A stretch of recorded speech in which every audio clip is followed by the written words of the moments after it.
Non, on va faire des jaloux. Impossible, impossible. Métier de la transition et de l'efficacité énergétique. Quand vous étiez lycéen, qu'est-ce qui vous a attiré vers le BUT MT2E? Personnellement, quand j'étais lycéen, j'ai toujours été attiré par la transition énergétique. Naturellement, j'ai cherché un BUT qui était orienté dans ce domaine-là. Moi, ce qui m'a attiré, c'est plutôt tout ce qui touche autour de l'environnement et de l'écologie. Et donc, je me suis tourné vers un BUT pour avoir ce côté pratique et ce côté théorique. Donc moi, j'ai toujours eu un intérêt particulier pour tout ce qui a rapport avec l'énergie. Et je me suis dit que MT2E, c'était du coup un bon début pour par la suite faire une poursuite d'études.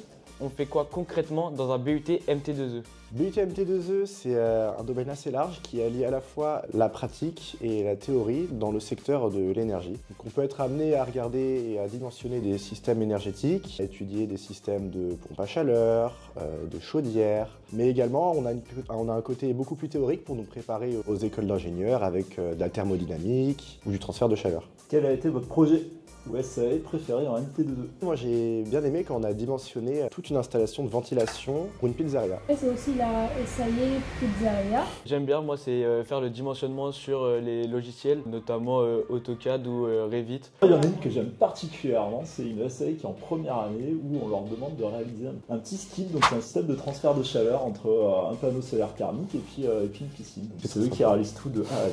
C'était 3 points forts de la formation MT2E. La pratique, on a beaucoup de pratique en MT2E. Faire 2 années en alternance, ça nous permet directement d'apprendre le métier sur le tas. Pour le troisième, je dirais l'accompagnement des profs parce qu'on est assez peu nombreux dans les promotions et du coup ça permet d'avoir un accompagnement par les professeurs important. Votre meilleur souvenir, anecdote à l'IUT, c'est? Des fois, on se retrouve avec certains élèves et certains profs pour des temps extrascolaires.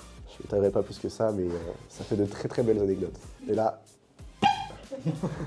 Moi je dirais c'est les cours de communication parce qu'il y a toujours des choses auxquelles on ne s'attend pas et des surprises. Allez. Quelle est la machine ou installation dans la halle technologique qui vous a donné le plus de fil à retordre? Il y en a plusieurs. Hein. La voiture qu'on a installée dans la halle technologique sur laquelle des étudiants font des essais. Les étudiants montent en 4e jusqu'à 160, 110 km par-dessus. Donc c'est toujours un petit moment de stress là quand ils sont au volant. Il y a des chaudières qui étaient assez mystiques au début, mais bon, on y arrive à la fin. Non, on va faire des jaloux, impossible, impossible. Mais il y en a. Quand je serai grand, je serai chargé de projet dans les énergies renouvelables. Ingénieur énergéticienne. J'aimerais devenir ingénieur dans le système des énergies renouvelables aussi. Vos conseils aux lycéens pour gérer Parcoursup? Je dirais de faire le plus de vœux possible et d'être très curieux. Il y a plein de formations qui sont géniales. Typiquement, BUT MT2E, j'en avais pas entendu trop parler quand j'étais au lycée. Et c'est en fouillant sur Parcoursup que là, j'ai compris que je voulais faire ça. Bien travailler en cours, avoir de bonnes notes c'est évidemment important. Et clairement, on fait très attention aux associations qu'il y a sur les livrets.